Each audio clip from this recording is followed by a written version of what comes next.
Dites-moi, docteur, est-ce qu'Israël détruit Gaza sans détruire le Hamas, selon vous? Vous voulez mon sentiment? Oui. Vraiment? Oui. Israël a perdu la guerre. Depuis 4 mois.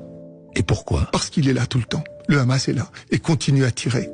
La résistance est toujours présente du Hamas. Vous parlez de résistance? Écoutez, dans cette situation-là, par rapport à ce qui est en train de se passer, c'est pour ça que je disais, la population palestinienne de Gaza est aujourd'hui s'est radicalisée pour le Hamas parce que le Hamas leur permet justement de relever la tête et de se sentir digne parce qu'ils résistent. Et c'est ce sentiment-là. Par rapport à cette population qui est fragile, fragilisée, le Hamas leur donne le sentiment, quelque part, de pouvoir de se battre dans l'honneur. Voilà. Est-ce que ça nourrit la haine des Juifs? Ah, certainement, bien évidemment, bien évidemment. Bien évidemment, et sur le plan international en particulier, la position même d'Israël, qui ne respecte pas le droit humanitaire international, elle ne le respecte pas. Avez-vous vu ces images, par exemple, de l'enquête qui a été menée par l'ONU par rapport au droit humanitaire international? Vous avez vu ce qu'a fait l'ambassadeur israélien? Il est venu devant la commission, il a pris le rapport, il l'a déchiré devant tout le monde et il est parti. Il est parti. Non-respect.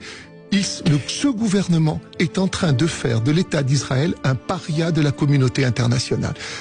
L'État d'Israël devient le paria de la communauté internationale. Il ne respecte plus aucun loi, règlement internationaux. Alors, j'ai une question, docteur Pitié. Est-ce que quand on se rend comme ça sur ces théâtres de guerre, est-ce qu'on ne perd pas un peu de lucidité? Je vous pose la question franchement. Est-ce qu'on n'est pas emporté par ce qu'on voit, par les horreurs que l'on croise?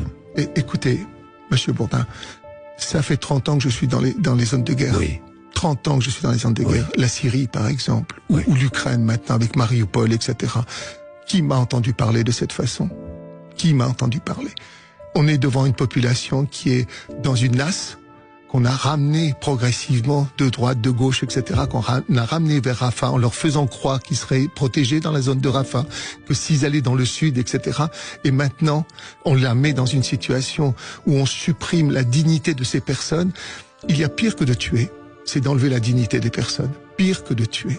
Quand vous ne pouvez pas nourrir vos enfants, quand vous êtes obligé d'être dans la situation de misère, quand vous avez eu votre maison, etc., et que maintenant vous êtes dans une espèce d'abri, dans la saleté, etc., que vous cherchez la nourriture.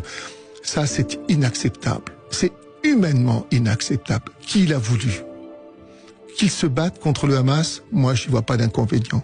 C'est un problème, effectivement, de politique entre eux, etc. Mais la population a-t-elle le droit de d'être en situation de telle souffrance? Est-ce qu'on a le droit? Y a-t-il pas la possibilité de faire respecter ce droit humanitaire international, de respecter ces populations? Non, pas du tout. Les bombardements sont jour et nuit. Et ils ont été jusqu'au niveau de notre hôpital qui a fait souffler les faux plafonds. Jusqu'à tout proche de notre hôpital. Il y a les snipers qui tirent sur tout ce qui bouge, etc. Il y a les drones tueurs. Il y a une surveillance constante, jour et nuit, d'un bourdonnement énorme de ces drones de surveillance qui tournent en permanence, jour et nuit, etc. et qui est insupportable pour toute cette population. Et il y a les conditions de vie dans lesquelles ils sont. Est-ce que c'est acceptable? Vous n'aviez pas vu ça à Mariupol? À Mariupol, on a cette stratégie russe qui a été mise en place déjà à Alep, ou en Tchétchénie, qui consiste à assiéger une ville. C'est ce qu'ils voulaient commencer à faire à Kiev, assiéger la ville de Kiev, et ils ont fait ça à Mariupol. Et ensuite, c'est les bombardements complets. On écrase. On leur coupe l'eau, l'électricité, etc. Et les gens se terrent dans les caves sans pouvoir sortir ni rien, mais ils sont dans des abris. Il n'y a pas d'abri à Rafah. Il n'y a pas la possibilité de s'extraire de la violence, c'est-à-dire de partir à 10 mètres, 20 mètres, 30 mètres. Il n'y a pas de possibilité.